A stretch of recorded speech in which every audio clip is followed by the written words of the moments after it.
ब्रह्मपुत्र नदी के बीचों बीच अपने आप प्रकट हुआ था ये गुवाहाटी का उमानंद मंदिर। उमानंद रिवर आइलैंड ब्रह्मपुत्र नदी के बीच बसा दुनिया का सबसे छोटा नदी द्वीप पर्यटकों के लिए यह है बहुत रोचक जगह। गुवाहाटी के पास ब्रह्मपुत्र के बीचों बीच एक छोटे से द्वीप की चोटी पर स्थित है उमानंद मंदिर, जो असम के प्रसिद्ध तीर्थ स्थलों में से एक है और यही कारण है कि यहाँ हजारों के संख्या में श्रद्धालु आते हैं और पूजा अर्चना करते हैं। वर्ष 1694 में जब अहोम राजा ने इस मंदिर का निर्माण करवाया तब असम में कोई ब्राह्मण परिवार निवास नहीं करता था। इसीलिए उत्तर प्रदेश के कन्नौज से 2 परिवार आए थे और आज तक उन्हीं की पीढ़ी इस मंदिर का देखरेख करती है।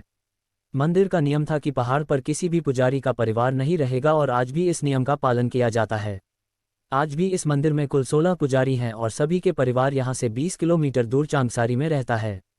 मंदिर तक पहुँचने के लिए सबसे पहले आपको 15 से 20 मिनट तक यात्रा नाव से तय करनी होगी। ब्रह्मपुत्र के किनारे स्थित किसी भी घाट से नौकाएं आसानी से मिल जाती हैं। टापू तक पहुँचने के बाद सीढ़ियाँ चढ़ने के बाद आप पहुँच जाएंगे उमानंद मंदिर के परिसर में। पहाड़ी के पास नाव से उतरते ही आपको एक प्रवेश द्वार मिलेगा। द्वार के दोनों ओर बैठे हैं नंदी। प्रवेश द्वार से चोटी तक पहुंचने के लिए सीढ़ियां बनी हुई हैं। सीढ़ियां चढ़ते हुए जब आप आधी ऊंचाई पार कर लेंगे तब आपको पूजा सामग्री खरीदने के लिए कुछ दुकानें मिलेंगी और एक छोटा सा होटल जहां अक्सर लोग सुस्ताने और पानी पीने के बाद आगे बढ़ते हैं। फिर कुछ सीढ़ियां चढ़ने के बाद आपको उजले रंग का उमानंद मंदिर का प्रवेश द्वार मिल जाएगा, जहां प्रवेश कर आप मंदिर परिसर में पहुंच जाएंगे। मंदिर परिसर में दाखिल होने पर सबसे पहले टिन के छत वाला एक छोटा सा झोंपड़ी नुमा गणेश मंदिर मिलता है। भक्त पहले वहां माथा टेकने के बाद ही उमानंद मंदिर की ओर बढ़ते हैं।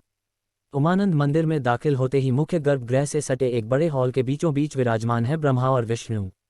ब्रह्मा और विष्णु की पूजा करने के बाद आगे बढ़ने पर मंदिर का मुख्य गर्भगृह मिलता है, जिसके द्वार के दोनों ओर राधे श्याम लिखा हुआ है और ऊपर कांसे के पत्री पर भगवान शिव की खुदी हुई तस्वीर लगी हुई है। यहाँ से आप मुख्य गर्भगृह में प्रवेश करते हैं। गर्भगृह के अंदर अखंड दीप जल रहा है, जिसमें रोजाना 1 लीटर तेल जलता है। ये दीप उस दिन से जल रहा है जब से इस मंदिर का निर्माण हुआ था। मंदिर के पुजारी बताते हैं कि द्वापर युग में गुवाहाटी को प्रागज्योतिषपुर के नाम से जाना जाता था। उस समय ब्रह्मपुत्र इस पहाड़ी के उत्तर की ओर से बहता था। दाहिनी ओर एक सौदागर रहता था जिसके पास बहुत सारे जानवर थे। उन्हीं जानवरों में एक कामधेनु भैंस हमेशा दूध देने के लिए इस पहाड़ पर चली आती थी। जब सौदागर ने उसका पीछा किया तब देखा कि वह एक बेल के पेड़ के नीचे दूध देती है। सौदागर ने उस स्थान की खुदाई की तो वहां शिवलिंग दिखाई दिया। उसी रात सौदागर के सपने में भगवान शिव ने दर्शन दिए और वहां मंदिर बनाने का आदेश दिया। और उसी रात भारी भूकंप से ब्रह्मपुत्र का बहाव 2 भाग में बंट गया और वो पहाड़ी ब्रह्मपुत्र के बीचों बीच एक टापू की शक्ल में रह गया। जब नदी में पानी कम हुआ तब सौदागर वहां आया और एक मंदिर का निर्माण करवाया। उसके बाद समय के साथ साथ मंदिर बनते रहे और टूटते रहे, लेकिन फिर भी वहां उमानंद मंदिर खड़ा है। यूं तो आज की युवा पीढ़ी धर्म से काफ़ी दूर होती जा रही है, लेकिन उमानंद में आने से आपका ये ख्याल बदल जाएगा। अच्छे पति पत्नी की तमन्ना लिए युवा जोड़ियां यहाँ काफ़ी संख्या में आते हैं।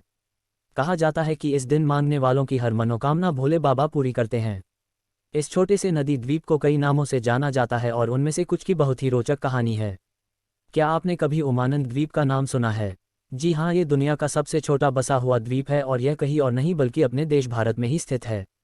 असम के गुवाहाटी शहर में ब्रह्मपुत्र नदी के ठीक बीच में उमानंद द्वीप या मयूर द्वीप है, जो दुनिया का सबसे छोटा बसा हुआ नदी द्वीप है। उमानंद द्वीप कैसे पहुँचे? उमानंद तक फेरी के जरिए ही पहुंचा जा सकता है। आप गुवाहाटी उच्च न्यायालय के पास स्थित कचहरी घाट से 10 मिनट की नाव की सवारी से यहां तक आसानी से पहुंच सकते हैं। उमानंद द्वीप जाने का सबसे अच्छा समय कब है? द्वीप पूरे वर्ष आगंतुकों के लिए खुला रहता है, लेकिन शिवरात्रि उत्सव के दौरान जब आपको शिव मंदिर के दर्शन करने के लिए बड़ी संख्या में आने वाले आगंतुकों के साथ द्वीप को जीवंत देखना चाहिए। आपको अगर जानकारी अच्छी लगे तो आप मेरा YouTube चैनल CB ज्ञान को सब्सक्राइब, शेयर और लाइक करें।